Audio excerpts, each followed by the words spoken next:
Hello everyone, again, welcome to Sweetcast. I'm Clint as always, and just as I promised, I've got a happier video for you today. Not really, because this is actually really sad news, but it's not murder, so I guess that's a step up, maybe? Yeah. Okay, so late night rumors. This is on Bleeding Cool. More layoffs at DC Comics coming soon. Now, you may have heard about the 3% reduction in the workforce that DC basically, I guess they announced a few days ago. Well, now rumor has it that is only the tip of the iceberg. So let's see what our friend Rich Johnston has to say. Last week, Bleeding Cool ran advance word of a meeting at DC Comics Burbank headquarters regarding a reconstructing of the publisher. This saw reorganization announced and initial layoffs confirmed, including marketing man John Cunningham and the much eulogized art director Mark Chireo. At the time, we were told that any further editorial redundancies at the comic publisher would wait until summer in order for the new management team to bed in. But in the days since, Bleeding Cool has received multiple reports from high-placed comic industry sources and from people working at DC Comics that further layoffs are expected to enact, I think he means be enacted, sooner than that, maybe even this week. Initial reports suggested that this may involve the digital group, the collected editions group, and the in-house comic book lettering services. No specific names have been mentioned. Okay, so they're reformatting things. Really interesting to me about the digital stuff. Digital, I don't think it hasn't been selling like everyone thought it would be selling. Not that it's not selling, not that there's not some market for digital, but it hasn't been to the degree that I think they all hoped and thought it would be. Collected editions, so I think this would be like trade paperbacks, correct me if I'm wrong. Things like that, which we know graphic novel sales they've been down. The market has been shifting away from graphic novels recently and in-house comic lettering services. This is something that would make sense, I guess, to find freelance letterers out there, and that may save them money. This makes me wonder. There's going to start being a lot more comic artists, comic professionals that are going to be out of work. I'm really curious to see if that's going to affect Comicsgate, if we'll see some new former professionals entering Comicsgate because they've got nothing to lose, or I don't know what. That'll be really interesting to see. But whatever does go down, I am told to expect a significant reshuffling of DC as a result of all these changes happening last week and this. So this makes me wonder too, what about Marvel? Marvel's had some pretty rocky sales, but I haven't heard anything yet about a reduction in their workforce or restructuring or anything. It seems really unlikely to me that it's affecting DC so much more than Marvel. I would expect to see something happening from Marvel, unless of course they're just on life support by the parent company, and I guess they're okay with that for the moment being. Due to the realignment of roles into 3 functions, people have got new titles, new bosses, new teams, and new responsibilities. I understand that group editor Jim Chadwick has already posted that he has a new position within the publisher. DC Comics did not choose to comment when we contacted representatives earlier today, more as we hear it. So usually when you hear some kind of announcement like this, these rumors, it's not like official from DC Comics, but it's pretty darn close to being official from DC Comics.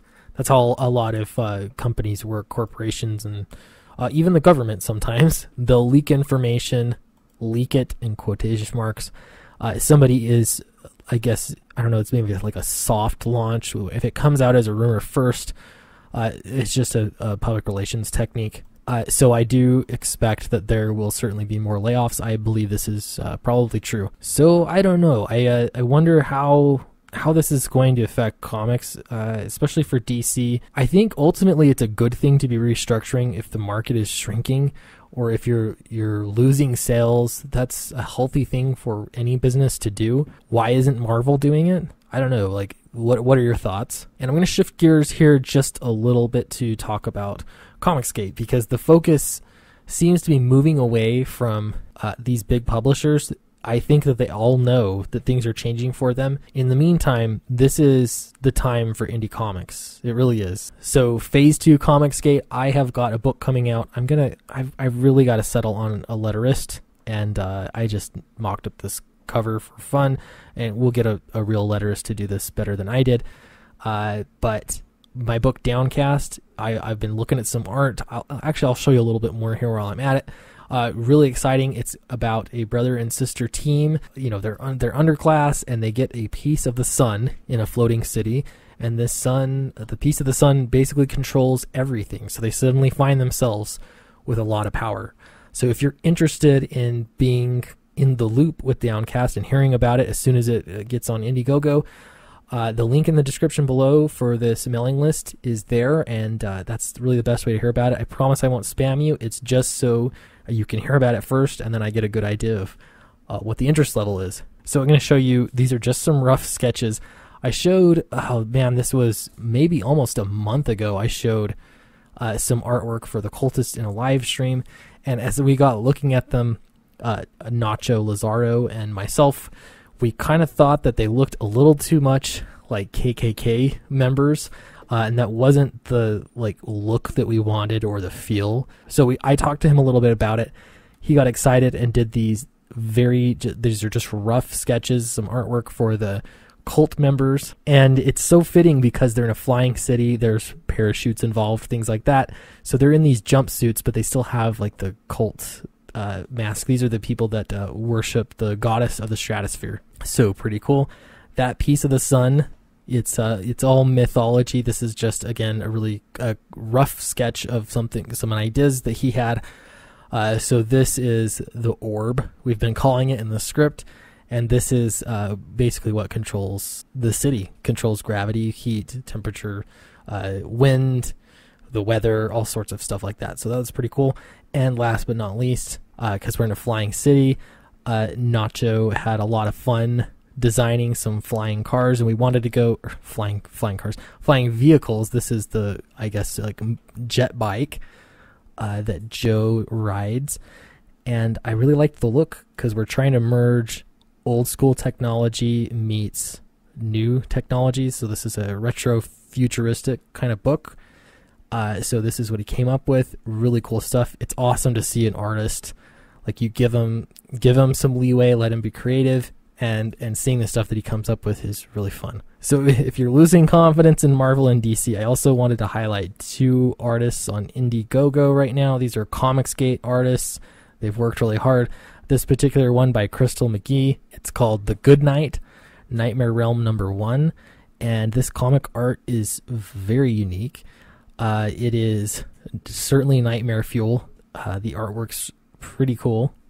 And yeah, this teddy bear that always, I don't know, I'm really interested in this story. So if you're interested in that, go check out IndieCron. That's probably the best place to look. IndieCron, and you can see a list of all of the Comicsgate books. So another one that excited me, I actually want to get this, is Samurai and Dinosaurs graphic novel. And this is really cool. It's black and white with ink wash. I want to have the creator here, Mike, what's his last name? Mike Murphy. Got to have him on the live stream sometime, but his this graphic novel looks pretty great. So again, if this sounds like something you're interested in, go check out IndieCron or go find it directly on Indiegogo. I'll put the link in the description below for both of these books, actually. So I'd love to know your thoughts on what it means that DC is laying off more of the workforce. Do you see any opportunities here? Let me know in the comments below, and I will see you next time.